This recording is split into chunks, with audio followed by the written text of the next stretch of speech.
Hi, I'm Cassie. I'm part of the Evo education team. Today I'm going to show you how I use Bottle Blonde powder lightener for an on-scalp lightening.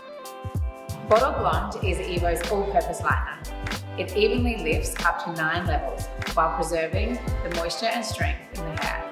When combined with U-burst developers at a 1:2 ratio, I'm left with a creamy consistency that doesn't dry out, swell or bleed.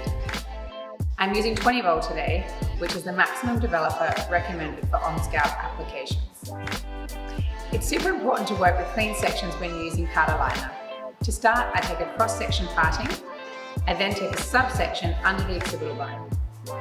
I always start at the back of the head, as the hair there is often the darkest. Working with subsections allows me to start with a lower developer if needed.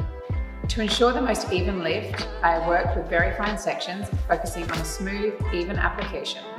My model has a 5-week growout, so I'm able to colour from the root all the way to the line of her previously lightened hair. Continuing onto the new subsection, using the same method, I'm careful not to overlap the previously lightened hair. A great tip is to use the end of your comb to ensure all the hair is aerated. Before starting the front half of the application, be sure to set a timer for the back. This is also a great time to mix up fresh lightener to ensure an even lift across the head. I always assess the hairline, leaving the finest hair out and lightening it last. I finish off around the hairline by applying back off the face. This is important to ensure all the hair is lightened and kept off the model's face. One of the things I like about Bottle Blonde powder lightener is its grey in colour. This allows a clear visual of the hair while it is processing. I time the subsections separately to be sure I'm processing evenly. Using the end of my comb, I like to make sure the hair is lifted away from the hairline, which also gives me a last opportunity to ensure everything is covered.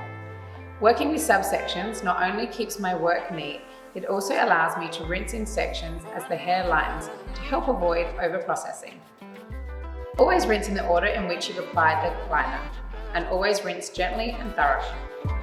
It is necessary to shampoo and condition after lightening, even when you plan on toning. This step ensures all lightener is removed and balances the pH of the hair and scalp, creating the perfect base for toning. I like to use the Evo Ritual Salvation range. It is my go-to at the back bar, as it leaves the hair soft and supple, yet not weighed down. Today I'm toning my model's hair with the U-burst Demi-Permanent Gloss. It's perfect to use after lightening on scalp. Its acidic pH is gentle on both the hair and scalp. I mix a separate formula for my mid-lengths and ends. In this case, I'm refreshing previously toned hair, so a slightly softer formula is required. First, I apply my root formula to the freshly lightened hair, working in fine sections to ensure even saturation of tone. Immediately after, I apply the softer formulation to the mid-lengths and ends.